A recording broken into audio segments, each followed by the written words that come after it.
What is up, y'all? Welcome back to the channel, and today we're gonna go over the essentials if you're gonna drive your car to the track. There's a lot of things that you may look over. Some things are obvious, but I drive to the track, and there are some things that I always take with me just to be safe and make sure I get home and to have a good time so I don't mess up on the track or get stuck there. So let's get into it. All right, first things first is obviously tools, because whether you're driving or towing your car to the track, something happens, you have tools, and I always recommending bringing a deep socket set.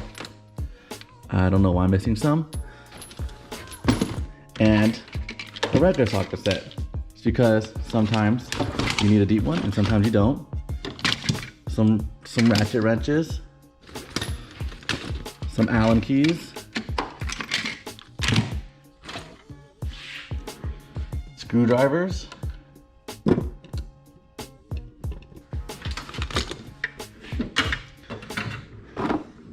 and I like to bring some specialty tools. I like to bring some cutters, some zip ties, some needle nose pliers, as well as some wrenches, because sometimes the socket's not always the best tool, so I always bring a 17, 19, 22, 14, and a 10.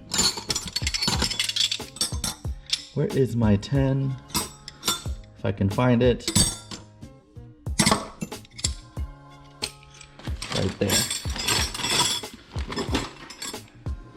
And then I like to have a specialty tool. This is if any tie arm breaks or ball joints, I can take them out and head to the store, get something quickly and replace it. And I would say that's pretty much it. And always a hammer, because sometimes things break and you need to fix things. But that's pretty much all the tools you need to fix a car, especially the IS300. Like, I know the IS300 pretty well, and I know exactly what tools I need to take apart. And this is pretty much enough to take apart like all the suspension, as well as possibly any motor component. So pretty easy, pretty simple, pretty light.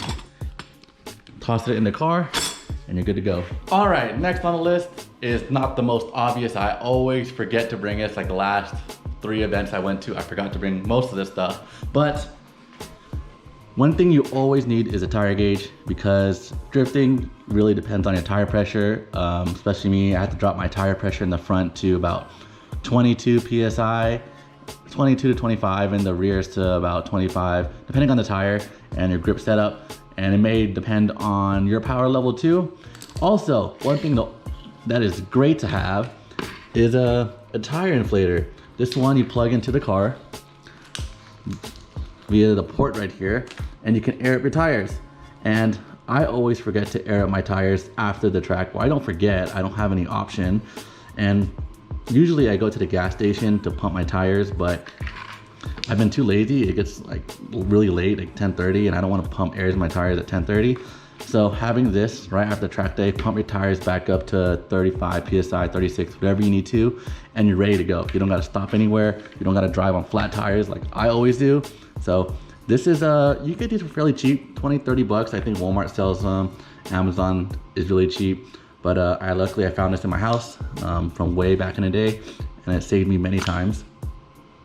And then one of these tire repair kits.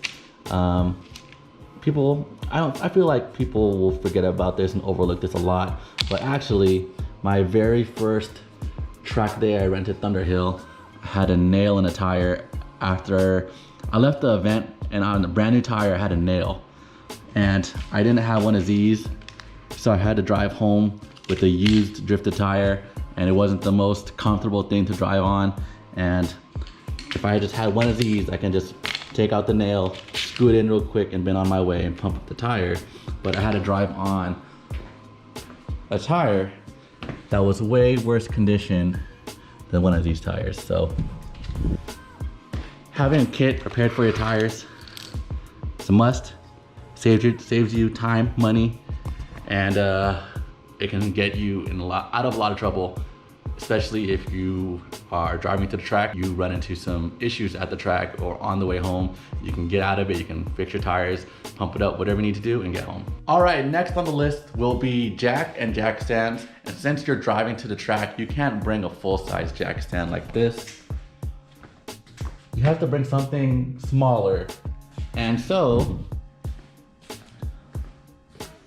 I got this tiny jack from Harbor Freight.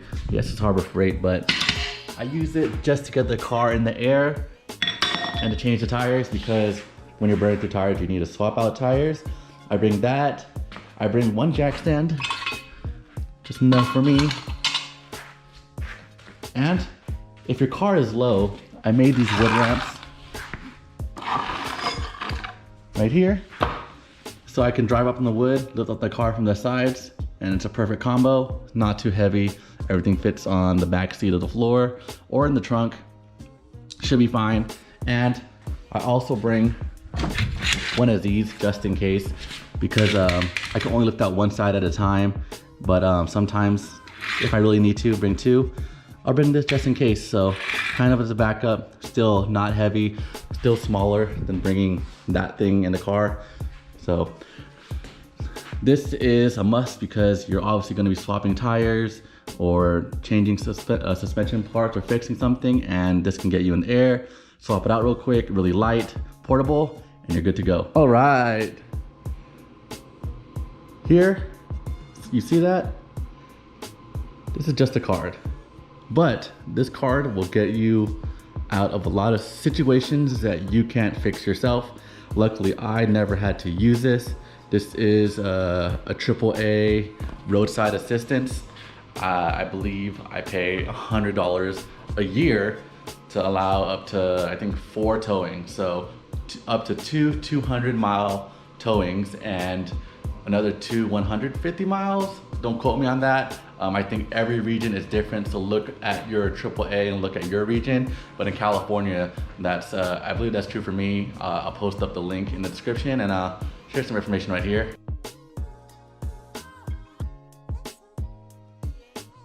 But I never had to use it, luckily, but the farthest track away from me is in Willows, which is about 170 miles.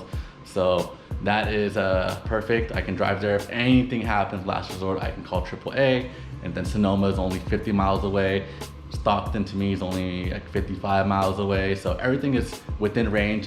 Once I start going to like farther tracks, maybe like Apple Valley Speedway or like SoCal, somewhere else, that's when I gotta think about towing. But at least locally, until you know, I can get a tow vehicle, or I start driving to farther tracks, AAA will at least get me home. All right, last but not least, some damn water.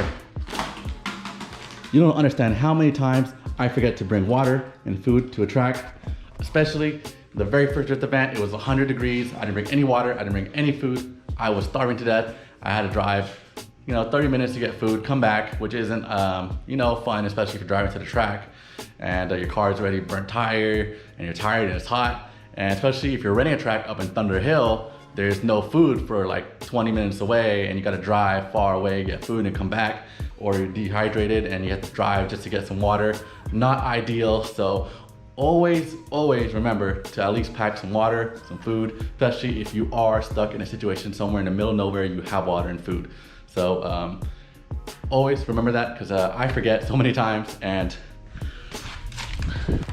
water is important to survive. If anything, if your car breaks, at least you can live in your car and drink some water until you get some help, so you don't starve to death, or you don't have to spend a lot of money just to get some food. So